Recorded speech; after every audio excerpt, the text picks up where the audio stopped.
recording, and that joke's old. And we are streaming, and now, y'all remember that, I don't remember the name of the movie, but it existed. It was in like the early 2000s. The guy who played Malcolm in Malcolm in the Middle was in it, and it was something video games, something horror. Enough foreplay. I'm not going to say the rest of it. But it's time, at long last, for our first session of Final Fantasy Heralds of Dawn. You only see my webcam, as not all of us have webcams, / not all of us are comfortable sending things out, but you will always see me, the not 1, not 2, not 3, not 4, not 5, not 6, but 7 individuals to my... Mirrors are still hard. Left, but I'm pointing right, and that makes no sense to me, are the individuals who have joined me. The overwhelming majority of patrons, of them are patrons rather. Actually, I think everyone in this chat is a patron or here from a patron reward. So, Jason, Ross, Nick, Josh, Spell, Idaho, Tiki. I did it. I got everyone's names right in the first try. Thank you all so much for your support. Thank you for wonderful character backstories. Thank you for this fine mess we are going to get down to real quick. I'm going to really quickly. Yes? I said de nada.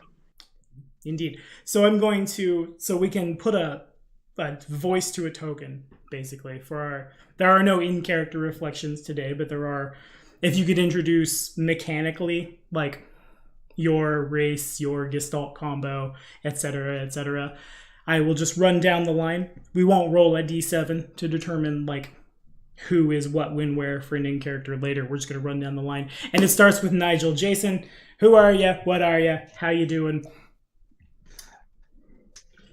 Doing well. I am Nigel Greysmoke. I am a Gestalt engineer thief, specialized in each. I am a Mako weapons specialist and a rogue thief. So I have a major chip on my shoulder right now. My family is dead, and I really want to kill people to make myself, feel better about this. Like me, every day. Fair enough. Alrighty. I guess I will say now, take your hero point. It's a shorter session. We will still have them. They will refresh it session. Y'all know what they do. They protect you from the evils of the RNG. And next up, Lauren. I think I said that right. Fantasy names are hard. Aloran is correct. Yes. My name is Aloran. I am a Hume. Final Fantasy's human, but they're not humans. They're Humes.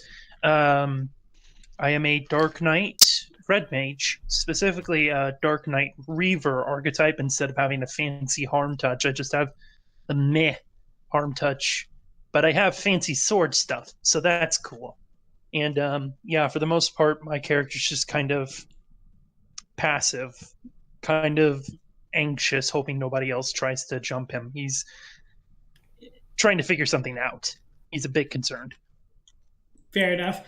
And moving on down the line, the next two characters, I wasn't sure which name to use, as they have different ones as they go. But next up, it's Brienne, who might want me to type Phantasma instead. Which, I guess I should ask, which would you prefer, Nick? You can just put Brienne for right now. Okay, fair enough. Well, who are you? What are you? How you doing? Well, as Tommy said, my character's name is Brienne Rothschild, who moonlights as the vigilante known as Phantasma. Mechanics-wise, I'm Gestalt as an illusionist and a dancer, which is a hybrid of the monk and the bard classes. Right now, my character went from having wacky Batman-esque adventures to being on the run from extremists that want to purge my entire country of magic users. So things aren't going too great, to massively understate the crisis at hand. But we'll see what happens. Fair enough. Alrighty, so next up is, it says Runtling. It could say the Lizard Wizard. It says Runtling right now, Josh. Who are you? What are you? I am LW. And because abbreviated names is kind of my thing. First PK, now LW. Accurate. Anyway, he is a Banga. He is a gambler with the card shark archetype and also a black mage. He is a former member of the circus, a former citizen of the great city of Rabbitcaster, and currently he's on an airship, and he's hoping this new family that he's going to be a part of will be at least as exciting as all the other ones he's been a part of. And he's also looking up and down that nice quarterstaff he got, and he's like, whoo, boy, let's have some fun with this. Indeed. When there's trouble, you call MW. So we did that in the Discord, and it's still good. The 90s are alive and well here at Black Dragon Gaming. Well, see, I wasn't sure if I should mention like that he is basically X with a black mage hat, because, you know, we don't want like people with millions of dollars to like, you can't say that. Square Enix gets really mad at us because you say, I forget the name of the No, character. not Square Enix, Disney. Oh, yeah, that's the... Right, because X-Men. Yeah. You said millions of dollars, not trillions of dollars. That's I was probably why he being went to Square. modest. I was fair. being modest. That wasn't being modest. That's lowballing. In any case, we move down the line to the last of our... We just got done, actually, with All Soul Golden Souls character prologue, which was fun. It kind of, I will freely admit, let's find a Lich's tomb, and he isn't moving because he's resting right now. Oh, let's put it in a museum. That was completely off the top of my head, but it was really good. And we're looking at a little spell now. Who are you? What are you? Actually, that was in the Twitch chat as we were playing your prologue. Somebody asked for your Gestalt combo right before my internet pooped out. I go by Spellcraft. I am playing a Gestalt White Mage, standard variety, and Exorcist archetype cleric. I provide heals and heal accessories. I ain't afraid of no ghosts. Bottom text. There, rule of 3 for the memes. So was the first one like a play on Hank Hill? You like I sell propane and propane accessories. No. See, I'm a white mage. It's Hank Heel. Hank Heel. You got it. You should make a new character. Boy. That's too good. But then you made a reference to Ghostbusters. So which one are you from there? He can be both at the same time. Yeah, somebody somewhere has a headcanon of that. Oh, of course. I'm planning on playing him as Peter Venkman with actual abilities and nowhere near as much chicanery. I am Peter Venkman if he actually did have some supernatural skill. Because we already have an Egon in our play group, and to set myself up as one would be metagaming. And metagaming is wrong. Fair enough. And I can't help but picture, like, turn the corner, here's a chemist selling potions, and Soul just... Because it's like charcoal, right? In any case, second to last is the man responsible for all of these beautiful works of art here. If you haven't checked out Wiffle Possum Productions on social media for all of your character art needs, you should do it. And here's 7 right over... Why can't I figure out how mirrors work? This direction. 7 wonderful reasons why. Who are you? What are you? How many people are going to fall in love with your familiar? All of them. All the people. I already have. Hello. You're talking about Idaho, right? Indeed. Okay. Parallax. Broomsbane. Dragoon. Blue Mage. Traveler. Vagabond. But in his heart he is a black dragon, as is his brother.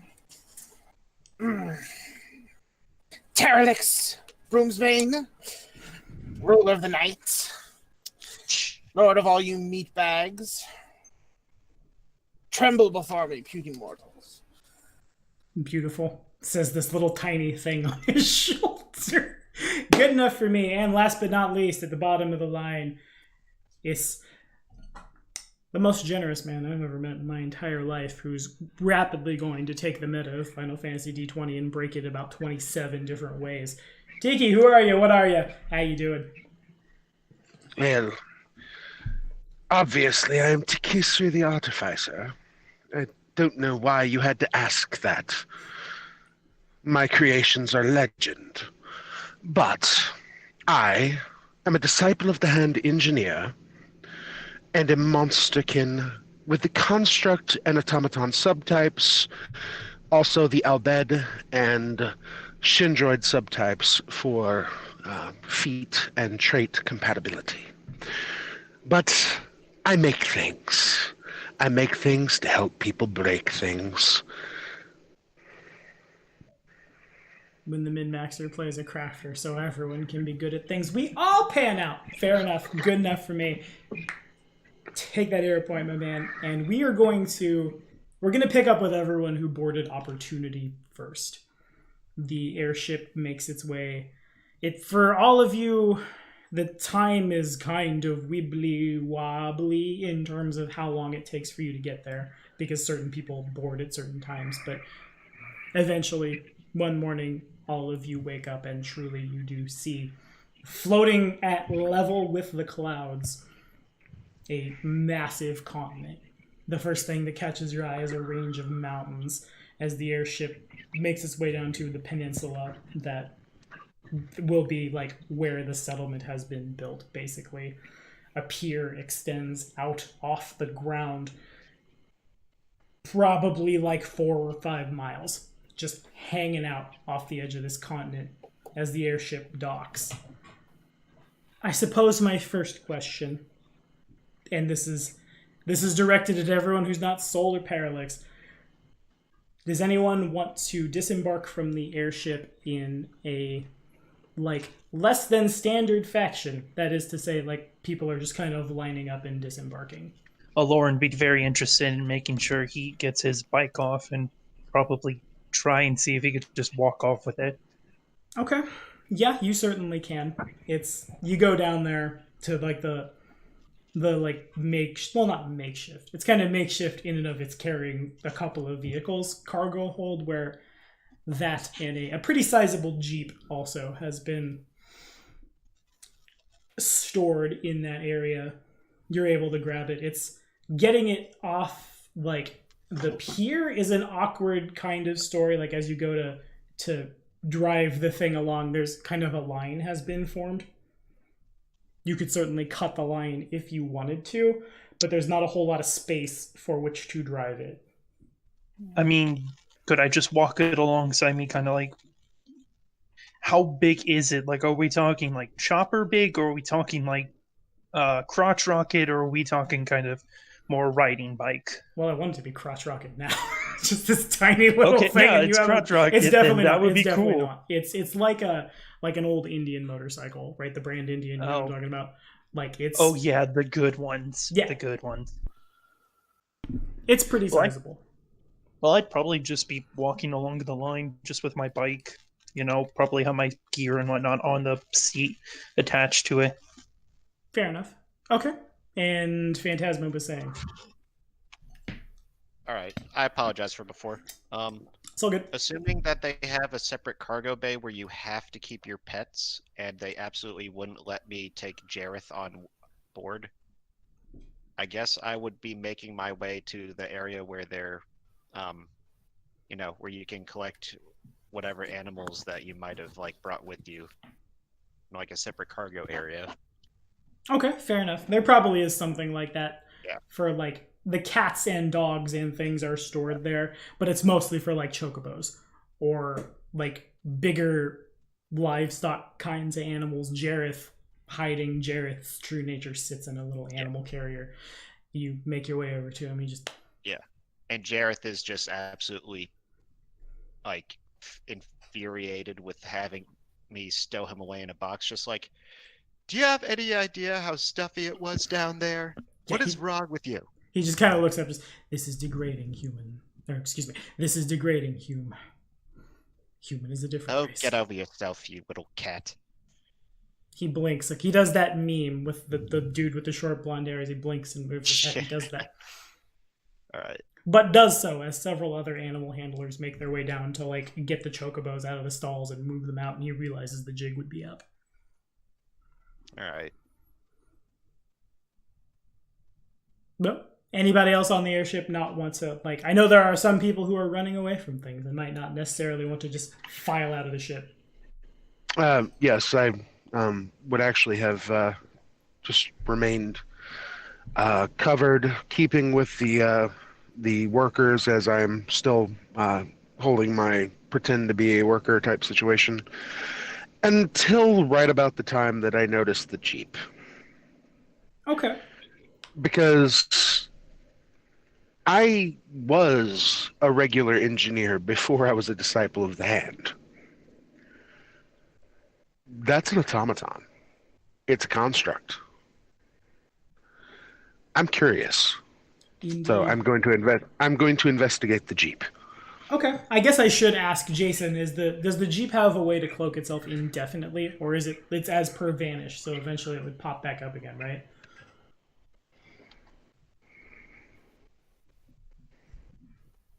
Oh no, Jason is dead. You muted, my man. And now I'm back. Yes, it, as I understand it, works as a permanent vanish with controlled.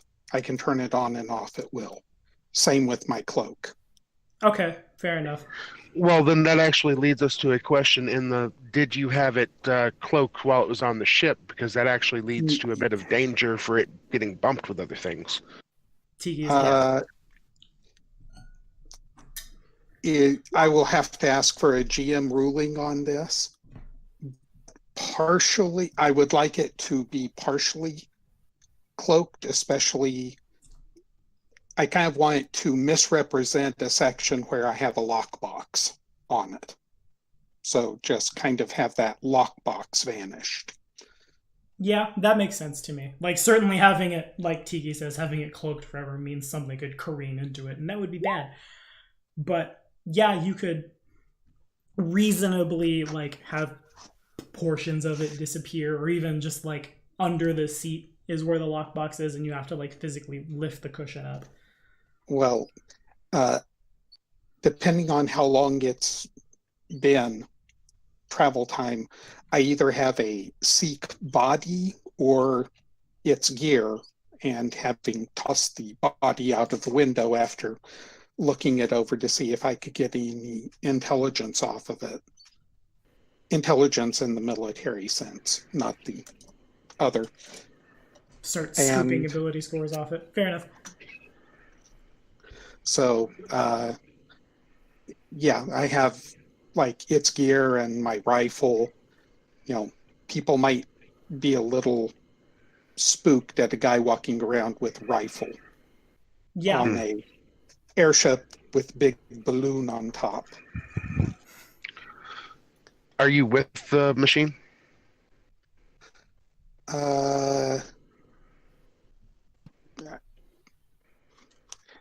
I'm not sure, so let's let the dice tell me. Yeah. While that's going on, Tommy, for the reference, since I just realized that rifles would also be an issue, my rifle's been stashed along with most of my equipment, but I have kept my pistol and my concealed carry. Just that. the record. Got you. In that case, unless the machine actually moves out of the way, I would run my fingertips across the hood of the Jeep. A fine machine you've made here, says the machine. Mm-hmm. Like literally, as she runs her fingers across it, you hear the metal of her fingers touching. Thank you. Are you Shendroid? Well, I was Albed. Pulling back my hood, that no longer seems to be the case. Indeed. My name is Nigel. I was at the center.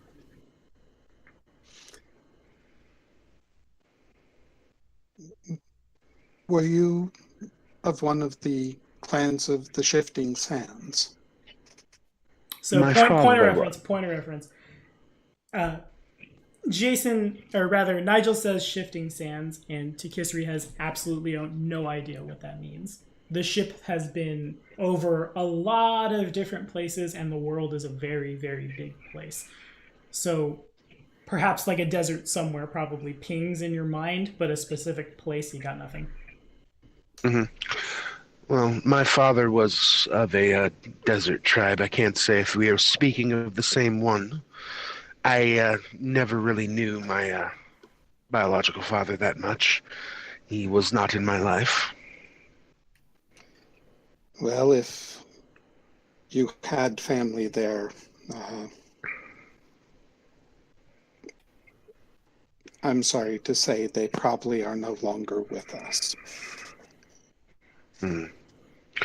Sad to hear, but I wasn't planning on looking for them anyway. Anyway, would you mind if I disembark with you? I'm not actually working on this ship. I just used it as passage. Fair enough. Would you... Well, okay, question. Are they driving any of the vehicles off, or is it just going to be I guess, hop in the Jeep if it's the dock pier is suitable for it? Yeah, it's the smaller vehicles. Like, you definitely, as you guys are talking, you see an individual like walk a pretty nice, if kind of dated motorcycle like down the pier, and it's big enough, the pier is, that he could with some difficulty ride around the line that is forming. So far as something as big as the Jeep goes, you could probably make it work, but you would certainly have to be like driving it behind people and animals that are walking. So would there not be a vehicle lift? It's more like you just drive the thing down and off. Okay. Hold on. I'll see if I can help. I'd put my cloak back on, which was given to me by the workers, and make my way over, just because I am pretending to be a worker here. Pardon me, folks. Need to break in the line to get a vehicle off. Well, that sounds like a bluff check to me. Mm-hmm. I gotta remember to call those now that we're actually playing. Let's see.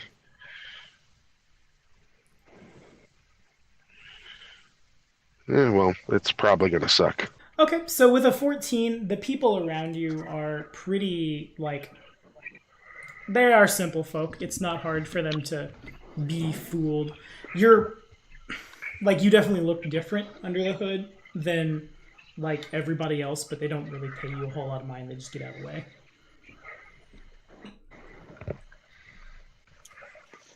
Well, then I will have the Jeep drive us out of the hold and carefully in line. Okay. Right. And so it does. The pier is more than wide enough. It's just kind of awkward because there's no, like, as you guys get out onto the pier, it's incredibly cold. There's no snow on the pier, but there's probably like 6-7 inches of snow on the ground in the city proper. Massive pine trees behind the city dot the landscape, covered in snow, their branches hanging down. And I guess the final one on the boat, the old lizard wizard. Here and accounted for. Is there any special way you would like to disembark? No, not particularly. I'll just walk slowly off, like I don't have a care in the world, because I pretty much don't. And basically, as I'm going, be looking around to see if there's anything that would pique my interest. Okay, so as you go to make your way off the ship, a couple of the workers like form a V in front of you and just, wait! The captain would like to speak to you, sir. Why, certainly. Lead the way. And so they do. They kind of like run circles around you as you are led like into the very inner workings of this ship. It almost kind of functions like a submarine. Like, the captain sits all the way down at the bottom, and there's like a periscope that looks up, and there are windows around. Kind of like think, if you will, like the Pridwin in Fallout 4, that kind of setup under there. You're led down, and your eyes are met by like the countenance of a figure that you've never seen before, like racially speaking. At first glance, she kind of looks like a Mitra. She's got the cat ears and the humanoid face, but there are 9 auburn tails in a like fan pattern coming out from where the tail would be. In addition, she's carrying in like one side of her belt, there's a pretty well put together flute. On the other side, there is a brilliant blue katana that hangs. She turns your direction. As she does so, she turns enough to where you can see behind her a set of very archaic looking armor from some long forgotten land somewhere that has been modified to function as like tech armor. The back of it like beetle winged up as it lays down at rest. Brilliant crimson paint and a symbol you don't recognize. Climbing around it, kind of like working on it, cleaning, is a tiny little anthropomorphic frog thing. It's got a bunch of little like jingly potions that ping back and forth. She approaches you, holds out her hand. Well met, my friend.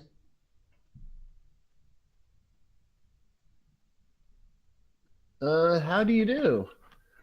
Pretty good. She takes your hand and shakes it firmly. It's good to see you again. She winks. Again? I don't think we've ever met. Oh, we have. I just wanted to thank you personally for coming to be here with us, and know that opportunity will always be waiting for you. She leans back and isn't that right, Persephone? Persephone like goes a climbing up the wings of one of this, like out from this giant suit of armor. She, because she's clearly like female by her dress, doesn't have a whole lot of neck with which to nod so much as the front of her moves forward. Well, I don't want to keep you any longer. She shakes and like goes about her work. Okay, I will nod in appreciation, and I will leave, and I will have LW leave the ship and head where everybody else is heading. And alrighty. And I'm currently sitting over here grinning from ear to ear. So I'm sure you are. As you go to leave, a couple of the little workers go like a blitz and patches. Captain Zoella, where's our next port? And she turns and like in broad strokes with her arm, just like wherever the wind takes us. You could swear you hear the armor say something like unfortunate and mean from like the helm that is hanging on a hook as you go to like leave, as if like the voice of an old man seems to like echo from inside it. She glares at the helm. It rapidly gets quiet as you make your way out. I will say it is definitely, for a cold-blooded creature, this climate is not hospitable. Okay. Then I would turn it like as right before I leave, I would like think about that for a second. I would be like, Captain? Yes? Just thought about it. This weather that's in this place and my race, they probably don't get along very well. Long story short, do you happen to have any, like, a coat or clothes that would be more appropriate for someone like me in this weather? She shakes her head no, but as she does so, the little frog makes its way over to your spell book and without asking kind of like takes it up, flips it, points at a bit of writing in the center, just right there. You can cast Endure Elements. Here, this one's on me. And fumbling through a backpack inside like a trench coat over and over and over again. Eventually, the creature withdraws It's very small, so its potions are very small. It's probably like the size of a shot glass. Just like a little potion with a bluish, greenish, swirly liquid. you, as magical as you are, don't need to roll to identify a potion of endure elements that'll get you through the day before you have to start using your spells. Sure. So I will knock it back exactly like I would a shot glass and say, thank you. Next round's on me. Can you make a And fort then save I'll for me? leave. If you would make a fortitude save. Oh, sure.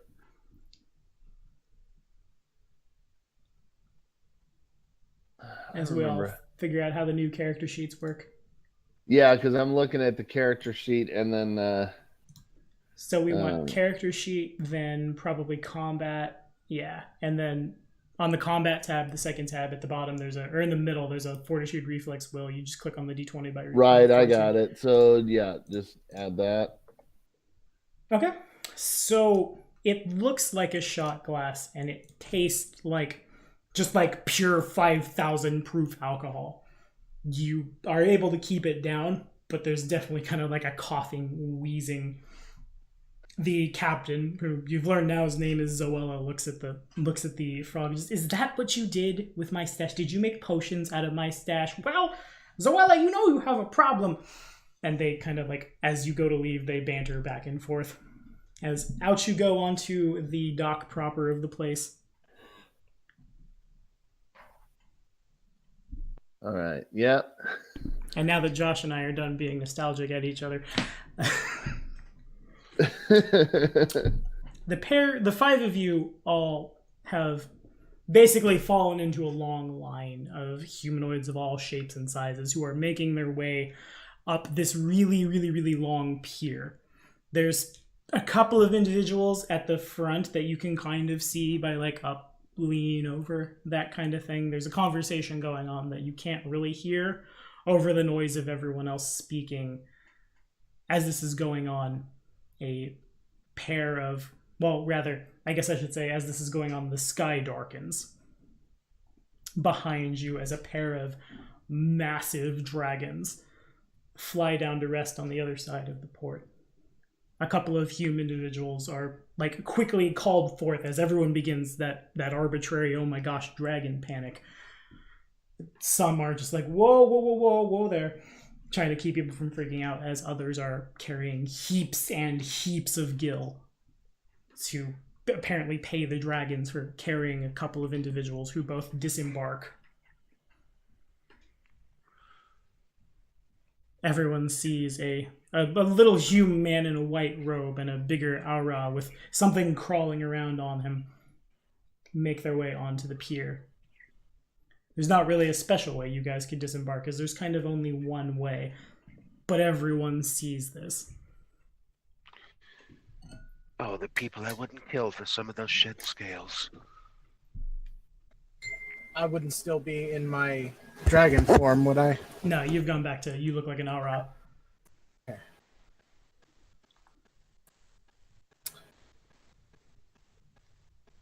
The line slowly makes its way forward as the two newcomers fall into the line. Eventually, and by eventually, like 15 minutes later, another dragon comes in carrying another individual. It is paid for its services and takes off. Oh, first in line will be the first person who disembarked. About 30 minutes of getting through, Aloran makes it with his bike to the front of the line, and standing before him, I imagine she's not very big. I have to double check her size. I think she's a small creature. Her baggy, droopy, floopy ears with, like, as if someone had in the middle of these baggy, droopy, floopy ears had got, like, quintuple zero gauges and then removed the gauges and they hadn't healed, so there's kind of just that sad, like, droop where once there was a gauge that has been pierced again several times over with a, like, combination of, like, a pig's face and a dog's face, kind of dressed in the attire of some kind of spellcaster with a big fluffy tail just like whoop out from the back of the thing. You easily recognize a Numu. She sits behind just kind of a desk that has been pulled up to the end of the pier, on which sits the size of, like, your head crystal ball. As you make it to the front, she looks up at you and stares for a couple seconds. And just, well, Would you like to attune to the sphere, boy? It's the only way to get communication off the island. She moves her hands around on it, and like it begins to glow. First off, would I actually know what this race is? I don't know if my empire was that biologically diverse. That's fair. Okay, I've rolled a 65 on the percentage dice, and a 75% mischance seems fair. So, like, I've said what it is, but you have no idea. It's just this strange. Yeah, I mean, Humes and Elvons and some Mughals and whatnot. Yeah, those are definitely in my empire. Let's just say the Elvon, by nature of them being stronger, and the Mughals, by them being nature of more cunning, are the reasons why they're accepted. You know, military might makes right, yada yada yada. I'm just kind of like, as I see, I've kind of just been like a sort of like oh, what the entire time I've been getting off the ship, because there's just a bunch of races and things I don't recognize here. As I just kind of like blink at the sphere, look at it. So that's the only way to talk to people off the island? She nods serenely. Communications on the island are difficult with all the electrostatic storms. Ships only come here sometimes, and, well, you know, sometimes they come and are never heard from again. My magic can see it through. I chuckle a bit. I just chuckle a bit underneath my breath before saying, I don't really have anyone back on the mainland to talk to, so I'm fine, ma'am, but thanks for the offer. Are you sure? We can only attune you to the sphere within your first day here, after which point it will no longer accept you. She looks knowingly at the sphere, and the sphere almost like looks up back at her. The swirly, magic-y, colory things kind of form like a knowing face. It turns your direction, and she and the sphere both regard you.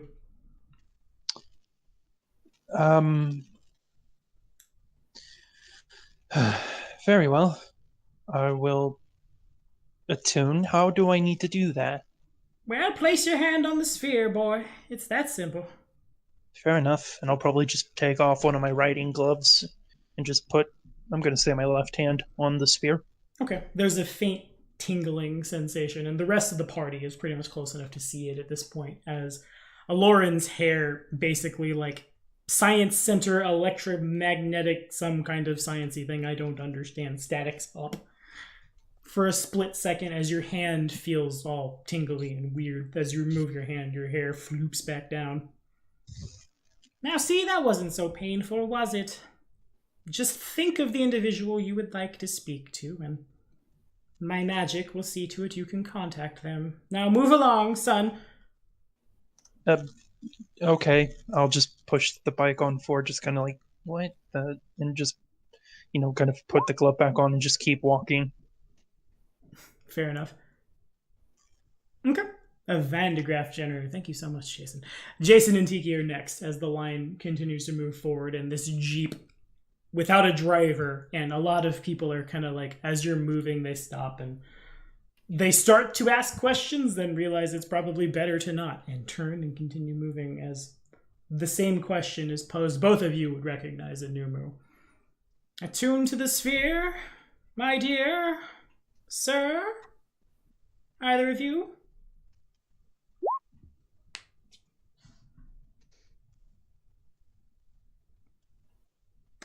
I'm not sure what that check is for, Tiki. Sorry, I thought I was unmuted. Basically just using my crafter's knowledge to see if I can discern what the sphere actually does. It clearly has a very powerful electrical current inside of it, and if she wanted to weaponize this thing, she's like literally holding lightning in her hands. She probably could, but it seems to not do anything like from a engineer standpoint, from a, dare I say, mechanical standpoint. Okay, I'd just reach out and touch it. My personal core is actually attuned to the plane of air and electricity. Okay, understood. So I'm just letting you know the actual core of my automaton being probably resonates with something if it's touching a lightning plane. Yeah, that's fair. And your hair isn't real hair, right? No, it's fiber optic strands. So nothing happens like physically as Tikisri puts her hand on it. There's probably a It might light up. like a Christmas tree. Just poof. Okay. You put your hand on it, you feel the energy. You feel it inside you too, as the Numu's eyes go a little wide as the sphere has gained a little charge from you as the transfer has gone back and forth. That's good, my dear. What have you? Oh my! Let me talk to the mayor. I'm sure he can pay you for charging this. Think about who you want to talk to, and you can find them. You, Albed, sir, attuned to the sphere. If It's just a communication device. Yes, but if I attune to this, dear lady, can it be used to track me? Not to which I'm aware. Why, you running from something? No, but there are those who will want to run from me. And I'll slap my hand on it. Alrighty. Tingle, tingle, hair stands. Well, don't be bringing no trouble here to the dawn. We had enough on our hands now. Think about who you want to talk to, and they'll get to you. Line moves forward, and Brienne is next. Well, that's an adorable little cat you got there. Would you two like to attune to the sphere? Speak to anyone back home? How long does it last for once we do attune? Indefinitely. Yes, I indeed. see. And this can be used to contact anyone? Do they need a means of contacting us on the other side? One way only, I'm afraid. They can't speak to you, but you may speak with them. Okay. I suppose I'll attune to it. And so Brienne places her hand on there, and then Jareth kind of paws at it as well. Fortunately, Jareth is a Sphinx cat. Otherwise, the mental image is much more hilarious. Of the cat just poof. Fair I enough. can see his whiskers Like, being all weird. Like She nods. as if like he's just a cat that's like, ooh, shiny sparkly ball thing, and just like pawing at it. Fair enough. So as the paw tries to withdraw, Jareth finds himself stuck for like a split second, as you do too. The Numu looks at Jareth and just, I see. Points her finger well, no, she doesn't. It's loud enough behind you. She doesn't need magic. She can just kind of lean forward. What happened to your familiar's hair, my dear? He doesn't have hair. Oh He's my. a Sphinx cat. I hope he doesn't freeze to death out here. Yeah, he doesn't like wearing his sweater. I did mention this in the MP. I did pull out a little cat sweater to shove onto him. And the whole time he's been quietly saying it to you as out loud. He's trying to get away. Just mortal. I will not wear that. How dare you? I don't care if it is adorable. I am Jareth. Do you want to freeze to death? Better death than Then being keep it on adorable. and shut your head. He eventually squeezes in. Next up, it's OLW. The same process is repeated. So, is this like a crystal ball? Can I see my future? I think you're smarter than that, my friend. Yeah, but every time I've seen one of these things, it's been some old lady that's basically said, reads palms and cloudy stuff in the little thing, and they tell you your future. And this is a powerful, arcane device that will allow you to speak telepathically across any distance to your loved ones. She eyes your spellbook and then looks back at you. But I think you knew that. Would you like to attune? At the sound of hearing about loved ones, I kind of lower my head and close my eyes and sigh really heavily and say, I don't have anyone of that I want to talk to. I understand. Eddard's Dawn has been made for people just like you and I to start over in a brand new place. Are you sure, though? No one out there at all you might want to speak to. We can only do it now. No, there's nobody in his life. Like, he hasn't had any, he doesn't have anyone he's ever dated. So no romantic interest. I said his parents long divorced him, so he doesn't have them to go back to talk to. So he doesn't really have anyone outside of the people in the circus, but he was he doesn't really think he has anything important to, nothing major has happened that he needs to tell them about. Okay. So you were saying? Yeah, so that's about it. Okay. He's just gonna walk, thank her for the opportunity, but he's gonna pass. Fair enough. So next up is Soul.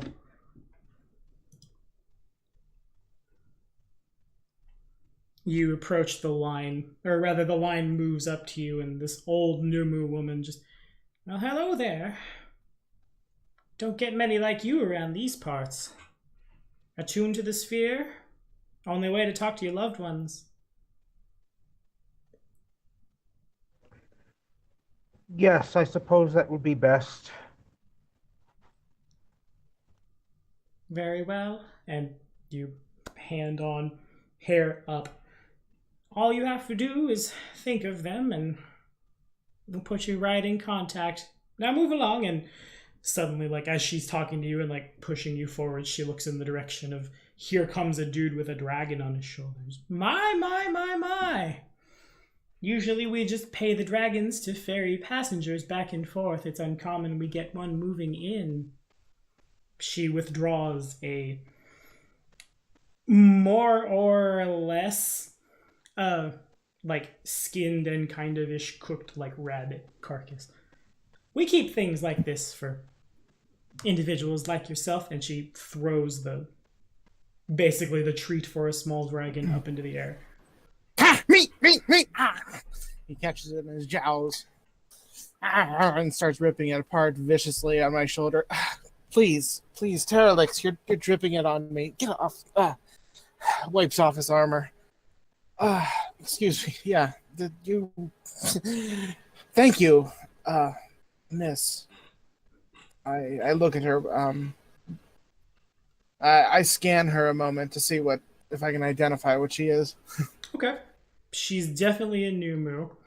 Let me see if that race in FFD20 has any things you could learn from it.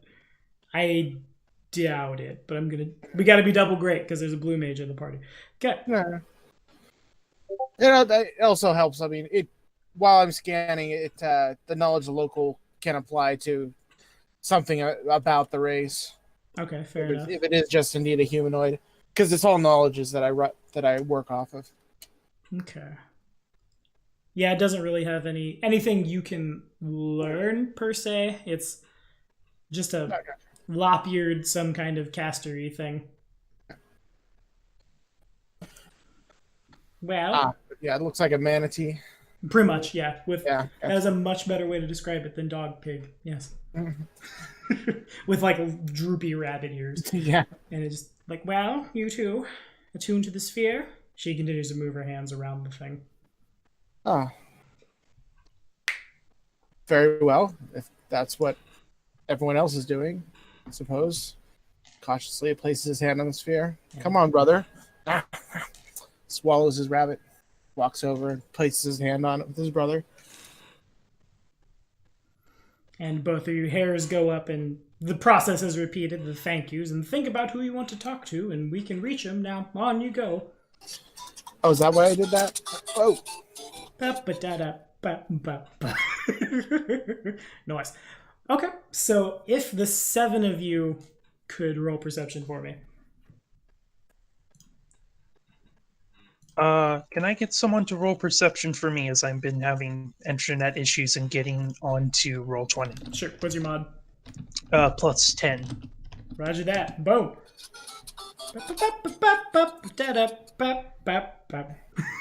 Nice. This makes me happy. It's not the worst thing to show up in the middle of the game. Okay, so I've got 23, 14, 26, and 19. You're all good, man. What did I get? You got 23. Yay. So then I would just need... Nice.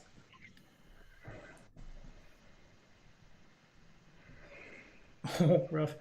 So then we just need old LW. Oh, what do you need from me? That perception check, if you would. Oh, you got it. Let me see. That's on the everything should be on the combat sheet, right? Yeah, that's all there. Well, no. Actually, I need to go to skills, right? Mm-hmm. Yeah, it's under skills. Right, okay. Got it. So, yeah, all right. But yeah, basically just a little button all the way to the left. Just click it. Looks like a D20. Yeah, you got it. Okay, so everybody, Wow. as y'all... I'm plus 14, and that's what I got. I mean, that's more than good enough.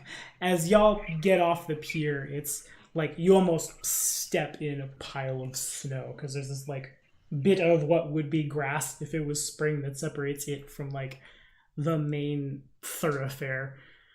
The first thing that all of you see is a towering over every other building in this pretty bustling, given the amount of time it's existed, and like present weather city, is just a massive statue of a Hume sitting in a chair.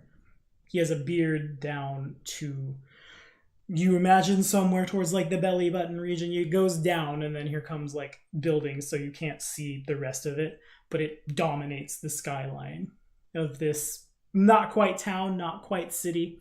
Cars make their way across streets that have been like magically de-iced. It's people are kind of just milling about. And also with the perception check, you guys all see that it's the 7 of you are the, and especially like in the case of Nigel, it's definitely obvious that the 7 of you are the most well put together, the individuals who can defend themselves the best. Most of the people here are just kind of like commoners. So I have line of sight to Nigel, like I'm pretty close to him. Indeed. As soon as I lay eyes on him, I'm just gonna go, "What the bloody hell?" And I just like catch myself and go, or not Nigel, Idaho's character. Sorry, Parallax. Parallax. Yes, names. I'm just gonna go like, "What the bloody?" Excuse me. Hello. Hello? Hello. Sorry, I don't see many people like you from where I've come from, and There aren't many people where I come from either, like me. fair enough. My apologies for being so rude. You just really caught me by surprise. Not at all. You are... Lauren, and I'll offer like my hand. Right. This again. Okay. Takes it. Shakes it up and down very mechanically. I take it you're good. I take it you're not all that good with handshakes. Not accustomed where I'm from, but Parallax is my name. Pleasure to meet you, Parallax. And I'll look to the dragon. Who's this? He peeks over his shoulder. This is Parallax. Hello. Hello. Well, pleasure to meet the both of you. Were you one of those? You were one of those fellows that came in on the dragon, right? One of them. Is that a common thing around here? I just like turn and look around at this point. Today has been a very uncommon day. Actually, I'm not sure exactly where I am or why I'm here, but I suppose it's as good a place as any to be for a wanderer. Yeah, I seem to be in a similar club. Shame. I don't even remember paying the membership dues, but oh well. So yeah. Well, this is awkward. Have you had any food or drink recently? I was thinking about procuring myself some of the local sites and just trying to see the area. Well, seems my brother has eaten, but Brother? I just kind of like look it around. points again to the dragon. Yes, my brother. Oh, Who, is licking bits of rabbit out of his teeth. But I'm fine. Thanks for offering. I welcome the company if you are exploring this area too. at the time being, yes, and this certainly seems like the place where it's better to stay in groups. I say, just kind of looking at the snow.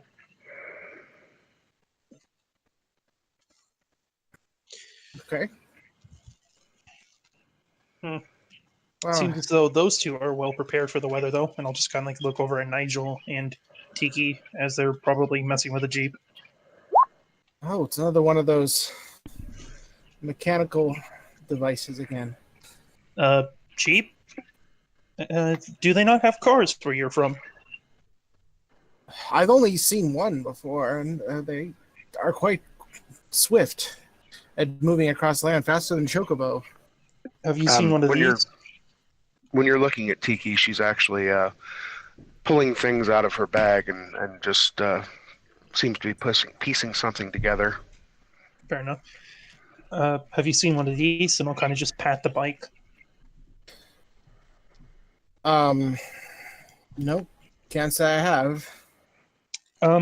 It's similar in nature to those, but with it being smaller, it's a little bit more nimble and able to move even a bit faster. That makes sense. Indeed.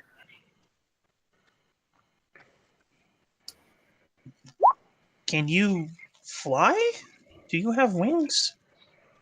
I do. Oh, that is impressive. Are you... But I'm sorry. Last time I took my disguise off, I kind of disturbed the humanoids around here, so I'd rather not do it in such a large crowd. Disguise? Yes, well, perhaps another time. Very well. I don't know much about dragons. All I know of them are their big things, lizard-like things that can breathe elements. Like I said, they're really not common where I come from. Well, I've seen several in my life. Met more than a few. But, forgive me for asking this, but is your lifespan long, or is it relatively short? Like, how many years have you been alive, I guess? The two of us were 25. Oh. Yeah. Oh, you're younger than me then. Oh. Yes. Well, apparently. Just a few personally, years. yeah. We are quite young for dragons, hatchlings practically, or at least very young. Yeah, I thought your kind lived to be hundreds of years easily. For the most part, assuming yes. they didn't die because of fighting or whatever. Perhaps someday I shall live that long. But for now, I'm working on other sorts of ways to gain power. Pow. At that, I'll kind of like look at you a little bit more cold. Be careful with that, friend. It's not always the wisest to go seeking power. Maybe I'm using the wrong wording. I don't often use common. I've been speaking to my brother in Draconic for so long. I think I mean spells. Magical spells. Oh, okay, yes, that does make things significantly better. I just say, like, once it's dropping the coldness, power can imply you're looking for just strength by any means. No. I am not really sure what we're searching for. Mostly, I believe we're searching for a home. We lost ours some time ago. I've been without one for a while now, too. But, enough standing around in the snow. Perhaps we should find some place to contemplate our next move and find you some more spells. Perhaps a library? Are you able to learn spells from scrolls? Only from other monsters, unfortunately. You're one of those. I just kind of like pause for a moment and then say, "Oh, blue mages. You're one of those people, right?" Yes, that is the term that I've been told by my my elders that I'm blue mage. I have the ability to copy the abilities of monsters and cast them as spells. Yeah, I've had a few of those back where I've come from. Although they tend to not be people like me. They tend to be people that tend to live out more in the country. I grew up, I kind of look around, a bit more in settlements like this. Although significantly less cold. Significantly. Although I point to the giant statue. The giant statue's quite homely. Just needs a few more weapons and perhaps a skull or two, and boom! Right at home. Indeed. Yeah, there's a reason why I'm not at my home anymore. But yes, enough staying around the snow. Perhaps we should find some place to warm ourselves. Yes, used to a more temperate climate. But, black dragons can stand the cold rather well. Living in darkness most of our lives. Question. Yes. Is your character black scaled, or is it like... I thought the artwork... He has a black dragon. Oh, well, I meant that as in, like... I thought his artwork made him look like he was a blue dragon. I was trying to make him a little bit more visible. Oh, I see. Yeah, now I see that. My apologies. Yeah, I gotcha. I could have used purple. Some artistic choices there. But... Indeed. You artists and your artistic choices. So as this is going on, Tikisri has made a thing. It takes probably about 10, 15-ish minutes to get all of the things together, but the check is more than successful. Okay, no problem. In that case, I'm just pulling little things out of my bag until I make a little rod device with at the end is a basically just a little sphere that it's actually based off elemental orb, but it's providing a constant 2,400 watts, 600 volts, 4 amps, and I made it specifically for charging that sphere. It doesn't work for anything else. Okay. So I'd walk over and to the lady and says, "Here, a sample product from Tikisri." She smiles. I'm basically planning on making a business of it, so it charges your sphere. Just tap it to it. It should be fine. She does so. It resolves. Her eyes go pretty wide. Oh, well, good. Anyway, first one's free. First. Indeed, we could use people like you here at the dawn. She continues to mess with the now she's kind of just idly playing with the electricity that arcs between the two of them. I'd return over to the engineer fellow that I'd met. What did you say your name was? Sorry.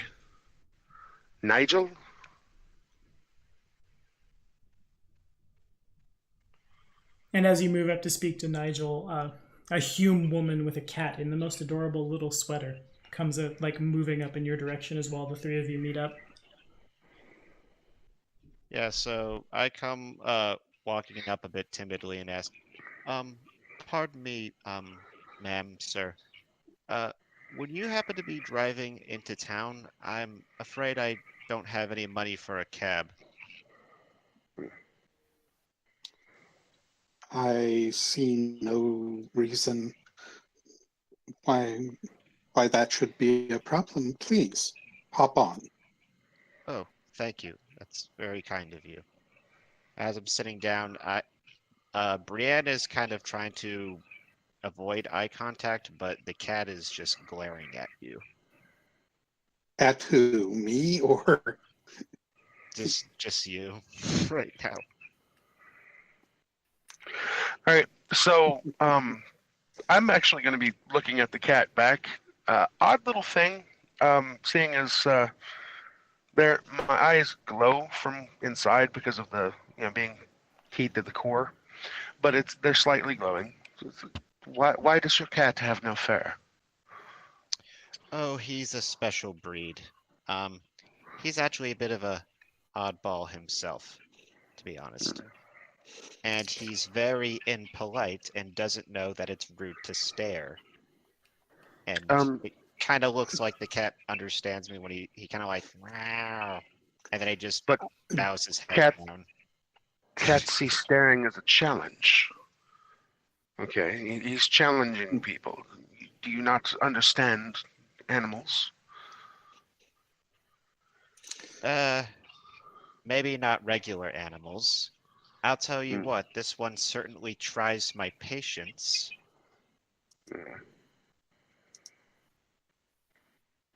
Yes, I say as I'm like picking him up and holding him next to me. I'm sorry, ma'am. What was your name? No, I'm Takisri the Artificer. I'm a bit of a businesswoman. I make things. Oh. Well, nice to meet you. My name's Brienne. Introduce the cat first. Well, this little troublemaker's name is Jareth. Yes, well, lifting him up. Reaching down the metallic fingers to the cat to see if I can touch my fingertip to his paw. Nice to meet you. Then you suddenly hear, back off, Terminator. Hmm.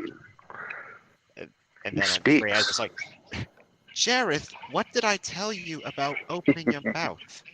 What? These people are clearly not from where we're at, so it's not like they're going to be hunting us down and burning us at a stake. Or whatever it is that they're doing in Meridia now. Well, About at this point, I'll pull my goggles up, stare at the cat for a moment with those nice spiral iris Albed eyes, looking towards the lady. Nigel Greysmoke, nice to meet you. Look back at the cat in the sweater and say, interesting fashion choice, and go back to driving. Speak for yourself, Goggles. Jareth, that's enough. I find it refreshing. It's not often you actually find people that speak their mind. Yeah, well... No, it doesn't offend you. I call you people, does it, Feline? He's not offended. Good. Though I would be if you had spoken for me. All right. Hold on just a sec. Sorry. Okay, so the Jeep with... I imagine Brienne has to sit... Brienne or Tikazuri, one or the other, has to sit in the back. Yeah. But the three of you pile up and begin moving on. Aloran and Parallax are talking back and forth about dragons and things, leaving LW and Soul kind of just standing looking around. It's funny you say that my scales look blue. I was once told that they actually looked gold and white. Really? How come? I'm not sure. Maybe it had something to do with the lighting. Very well. Well, and I'm probably gonna look at. I'm. Are we all kind of like in a similar area? Like, Mostly. A Jeep has taken off, but I mean, do I see Lizard Wizard? yeah, you do. He stands out. I'm just gonna say that fellow's not with you, is he? I'm gonna like kind of gesture towards Lizard Wizard.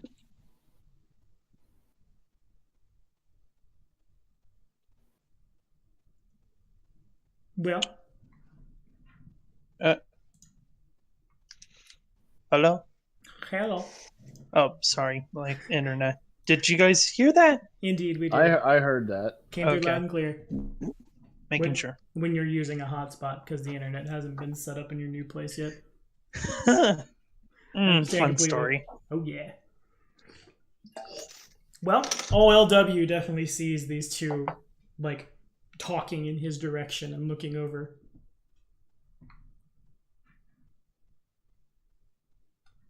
I'll walk over to them just because I see them talking and I'm curious and I've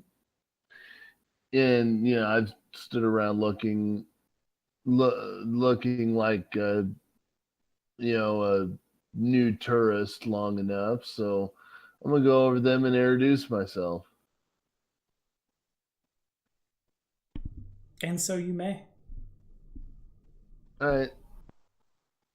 Hey, never met you two before. You look rather interesting, and well, I just got here myself. Name's Lizard Wizard, LW for short. Lizard Wizard? Yeah.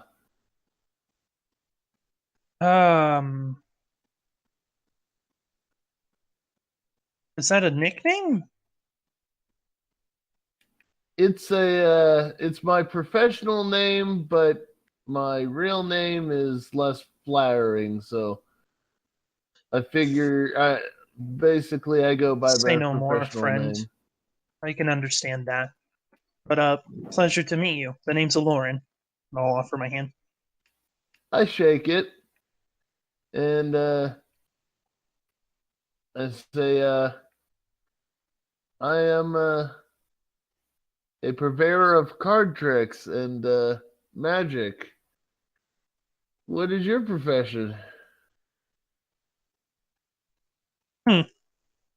What's a purveyor of card tricks doing up here? Did you say? Did you say cards? Yes, and I'll pull out my standard deck of playing cards and shuffle them around in my hands very dramatically and showmanship type of way. Terralix and Paralix kind of look at you for like really surprised for a moment, and they look at your cards and their gaze sort of falls down. Like, oh, okay. Do you have any other kind of cards? Sure. I've got these shiny ones that I give to children, and so I pull out my monster cards. Are those triple triad cards? Clearly, we're going to have to learn how that mini game worked here at Final Fantasy Heralds of Dawn. I don't know this game called Triple Triad you speak of. I just know that they look shiny. I bought a whole bunch of them. And whenever I'm entertaining children, I will often sign them and give them as prizes for participation.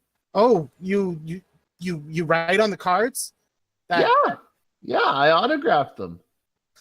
Well, I mean, in fact, I gave this kid I met on the road one of my cards a few days ago. A nice kid. Of course, then I went to a town that wasn't so nice, got took over by a bunch of judges and had to get out of there real quick. Why? Judges? You mean like people that judges are armored. The armored tend to make a lot of rules. Not so nice to be around. I must be honest here, friend. That sounds quite different than what I have in mind when I have judges. the most armored the judges I'm thinking of tend to have is powdered wigs, but is that not common? And he laughs exactly like that because now he's imagining one of those judges in a powdered wig. Are you kidding? If one of those guys in dark armor and you can't see their face and everything, and they got a powdered wig on? At the mentioning of all that, Lauren kind of just grits his teeth a bit. Yeah. Fair. You're funny. I like you. We should hang out more. Is there any place in town where I could like ply my trade, make a little coin? Well, maybe talk to the town leaders and be able to set up a performance. Well, I mean, as far as me and Parallax, correct? Or Parallax. Ugh. Oh, that's going to be a pain for me to get down. Parallax here are concerned. We were just simply thinking about finding ourselves some food and beverage as well. And seems as though that's a great idea. We should all go to the local inn, and I can see if I can perform for the night, and that might pay for my room and board. And perhaps a game of Triple Triad. What is Triple Triad? I don't know this. I mean, I was always rubbish at cards, so you have all these. You have all these wonderful cards, and you don't know how to play Triple Triad. No, I just know how to sign them I know how to sign them and give them away. Where did you get them originally? I bought them in Rabbit Caster. Oh, I see. Yes. Well, mostly I've collected these cards. Well, the two of us have collected these cards off of monsters. They have the monsters on them because they're from the Kingdom of the Monsters. Wait. Are you talking about that children's card game? That yes. one with... Oh, that... Wait, that's called Triple... I thought that was called, like, Battle Beasts or something, like... maybe regional name difference. I don't know. Probably. I think the translation comes out differently in different places.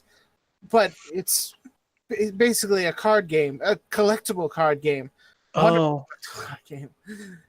I always was rubbish at games of cards. I'd mostly end up playing with dice or dominoes. Have you guys seen dominoes?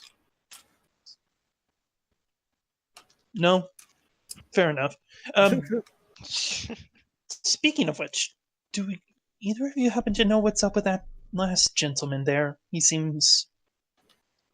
My apologies, friends. I have been a little distracted in my thoughts. There were heavier matters that I had to concern myself with, but a trip to the inn and some card games sounds wonderful. At least it's better than the controversial motorbikes expansion. Wait, what? I just looked down at my bike. What? What? Wait, did they... Okay, I don't understand people who make these games, but very well. Yes, an inn and some drink. It's been a while since I've been in the company of interesting individuals. When you tend to travel... That's a nice way to put it. Well, when you tend to travel in one area, you tend to meet the same amount of people, especially if you don't have so many good memories. That's part of the reason why I left my homeland. Oh, well, that's similar to me in one way and completely opposite in another. My family just kicked me out and said, "You're on your own." But I was part of a traveling circus for a long time, and there was a lot of varied individuals in that group. We weren't the same at all. I haven't yet to meet my traveling circus in that story, friend, if you catch my drift. Your drift is caught. Yes, this has been the most hospitable place I've been in for a while, but yes, drinks and card games. If nothing else, I can pay for the company. I am not exactly the most wealthiest individual in the world, but I can certainly afford a few beers for friends. Are those beers as strong as what I drank a few hours ago?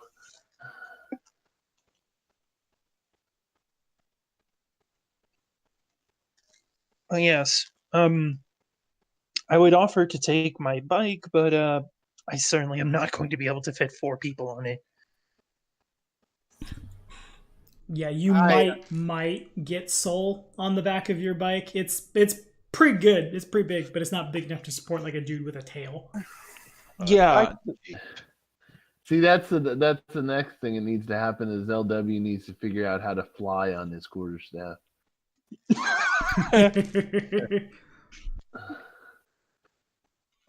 I'm sure we can come to an arrangement. Says a creepy voice from somewhere far up ahead on a Jeep. Okay, so you guys take off down the streets, which are like as you begin to move on them, there are patches that are like kind of icy, but then as you step, they rapidly melt as clearly the streets are some kind of enchanted. The only real watering hole that exists in the city right now, because like it's been built, but by built it's mostly just like houses and a wooden wall that surrounds a like city of probably like 9,000-10,000 people, give or take. The one and only watering hole situated basically across the street from the pharmacy, the general store, tailor's shops, things of that nature, is the Three Dragons Inn. An image of a like triangular mountain with three dragons running like serpentining up it. The sound from inside is merrily raucous, I will say. People are not being quiet as they've gotten off the boat / the dragon for the first time after a real long voyage, and it's time to stretch your legs and eat some food and drink some drink. It's pretty warm in there as well, and there's, again, it's kind of like where the town proper, everyone has got off the boat, is congregating. There are, in addition, there's stables for chocobos, and not like true garages, but like I'm brain drained, like carports where you can, like where the Jeep can be parked, where Aloran can, like, for lack of a better word, chain his bike up, that kind of thing. Well, it has a kickstand. You just pull into the carport, hit the kickstand. Inside, it is, again, just like happily, raucously noisy. People are all like sitting down ordering food as a big green individual with an axe that seems to, well, not an axe, rather like a giant hammer on this giant green tusked thing with arms bigger than people's legs, just flipping what appears to be flapjacks from the side of his hammer, which has been flattened out to function as a skillet. Some may think this to be a waste of a weapon, but you're pretty sure if this dude were to whap you with it, it would still leave more than a bruise. Everyone is able to find tables and little, they don't necessarily have to, I keep using Moogles. Humanoids of all shapes and sizes come over and like take your all's orders, and what it is you want to eat is brought to you and set out before you. Spirited games of Triple Triad rather are apparently played. How do we do that?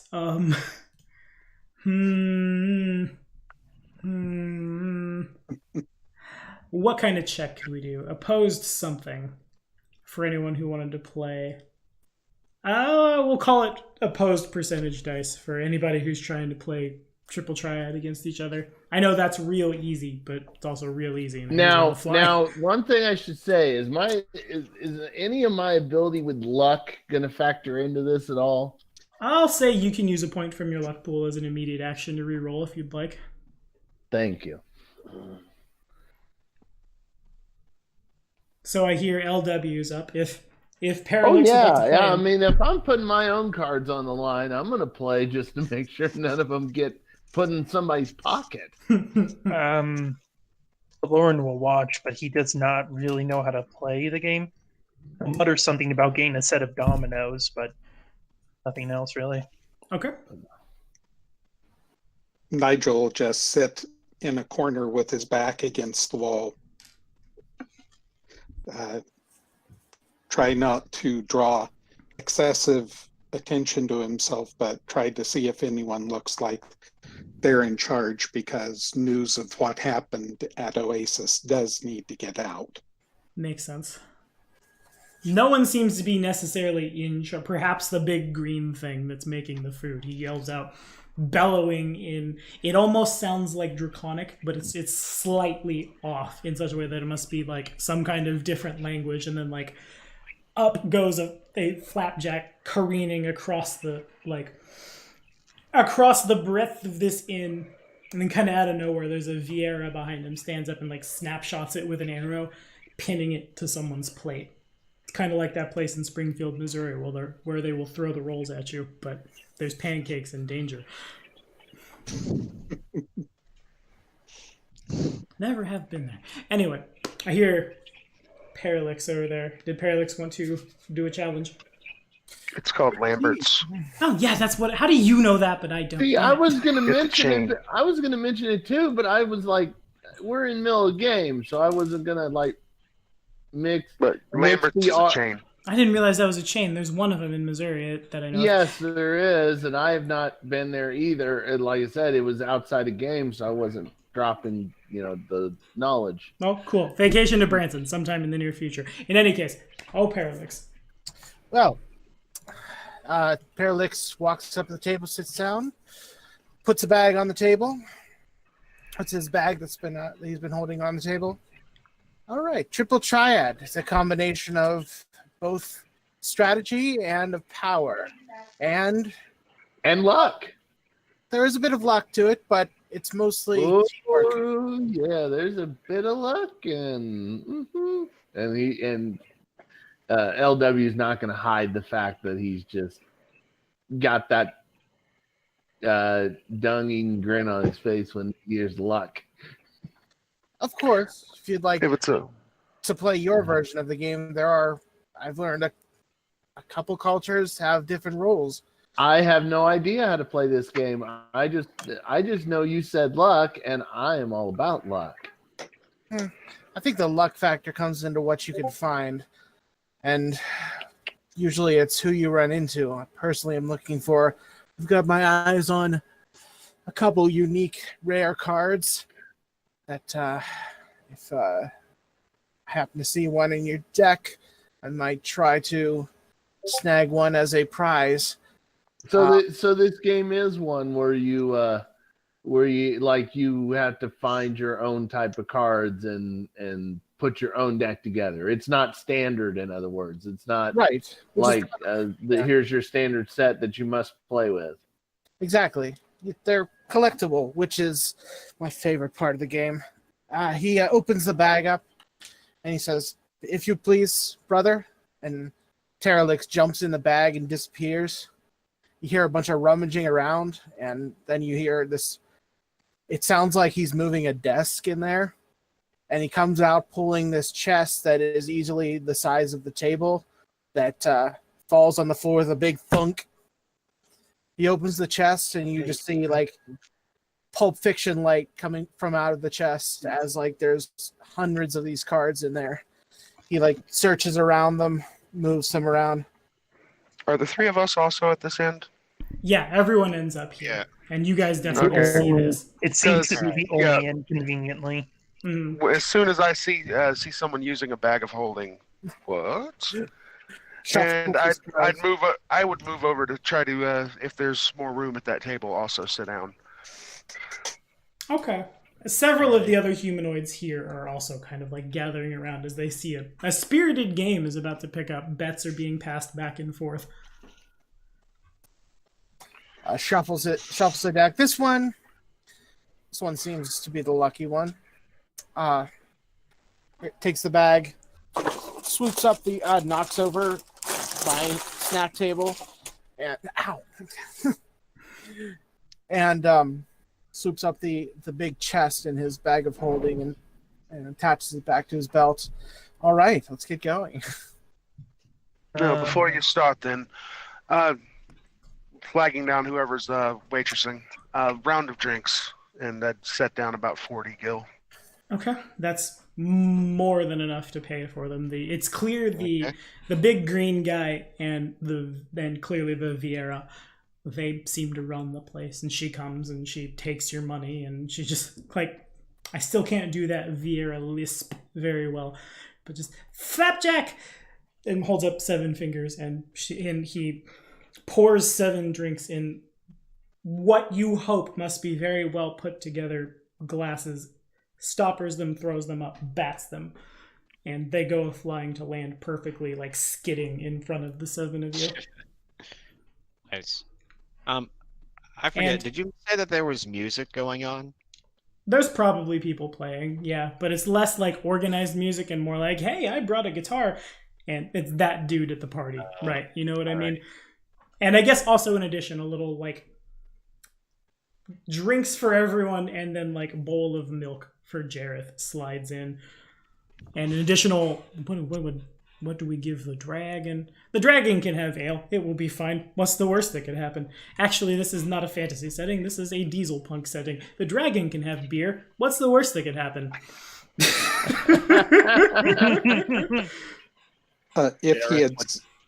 If he had seen me, he would have probably thrown a cup of tea my way, because I asked for an Albed tea like I like. Sure, that results. And I should have, if he didn't have it in stock, I should have had some on me. Makes sense. Yeah, this will be an interesting night at least. Well, at that point, I'd also start tinkering with something else for the cat. Makes sense. Jareth would probably make a passing comment on the milk and just be like, "Oh, give the cat milk, huh? That's just patronizing. Might as well give the dwarf a hammer and anvil." And then Brienne would smack him very gently on the head and tell him to mind his manners. Did that cat just talk? Busted. No. How dare you call me a cat? I wasn't talking to you, Tyrax or Terax or. I wasn't talking to you, little one. Did that dragon just talk? It's a dragon. Of course it can talk. I've never seen a dragon before up until today. Well, now you've seen 2. Well, I'm sure none of you have seen a banga until today. I can certainly say I have not.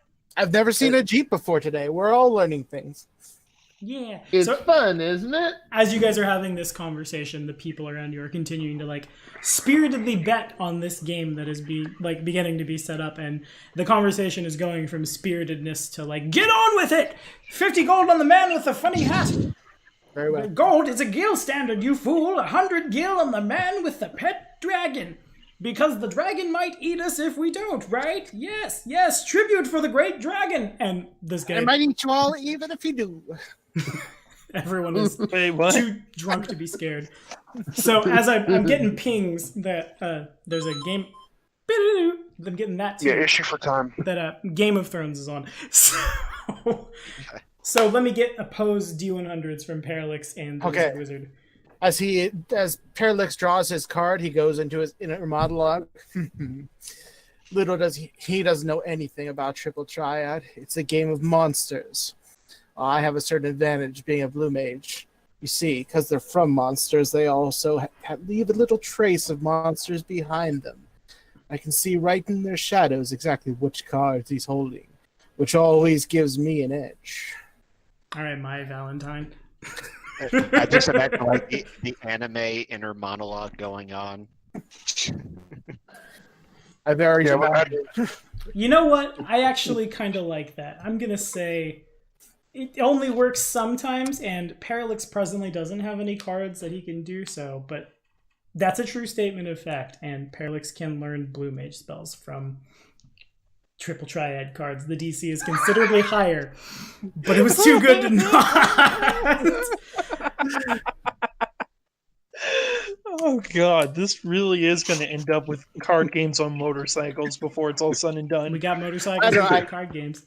Yeah, a card game is not a card game until you have a card game is not a card game until you have an imminent threat of crashing into a mountain. So I see an 80 from LW. If we could get. I apologize for throwing this at you. I just wanted to see how you would. No, don't apologize. It's hilarious. This is fun. Yeah, I love it. Okay, so I mean, maybe we can come up with a game later. But yeah. Here we go. Percentile. So Trat. Yes, you can. Lady Luck You can wins feel which again. cards are which. Lady Luck. Wins again. You can definitely tell which cards are which as you're drawing them, but you are constantly drawing just the worst hands for like you mull down. I guess this is also Magic. You mull down quite a bit and then like eventually get to a hand you have to keep, whereas your opponent just top decks gold every single solitary draw after his open hand, and you are soundly beaten. The heart of the cards is with him. Apparently. As the game ends and the crowd goes up, cheers, boos, money goes all over the place, a well-to-do looking female Hume walks in. She's wearing a pretty well-pressed suit with a hat over top of like chin-length brown hair. She sees all of you and begins kind of like moving in that direction. Maybe not necessarily in Nigel's direction, because Nigel's all off Aragorning in the corner. She doesn't say anything yet because she doesn't quite get there, but that's a good enough place to call it here for the evening. Thank you guys so much for watching. Be sure to like and subscribe for more of, all of this sweet, lots of people all in one place playing Tetramaster. I guess now this is our patron game. We're just gonna play dice games and then pretend to play card games in our dice games. It's come full circle. This is the one time I don't care about mic discipline though, guys. All right. Say bye. See ya. Bye.